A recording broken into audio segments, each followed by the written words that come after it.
আবু হুরায়রা রাদিয়াল্লাহু তাআলা আনহুকে আমি জিজ্ঞাসা করলাম, আপনার ডাক নাম আবু হুরায়রা কেমনে হলো? তিনি জবাব দিলেন, আমি আমার পরিবারের মেষ চড়াইতাম।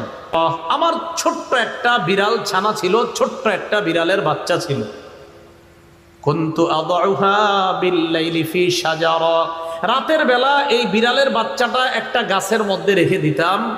ফাইদা কানান নাহার যাহাবতু বিহা মাই, দিনের বেলা এই বিড়ালের বাচ্চাটা আমার সাথে নিয়ে যেতাম। ওয়া লাইবতু বিহা, এটার সাথে আমি খেলাধুলা করতাম।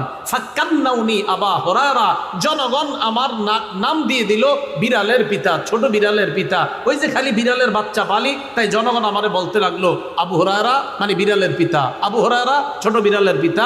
আর এই নামটা এত প্রসিদ্ধ হয়েছে, সারা পৃথিবীতে তার আসল নাম এখন কেউ জানে না, প্রায় মানুষ জানে না, তার এই নামটাই আল্লাহ প্রসিদ্ধ করে দিয়েছেন।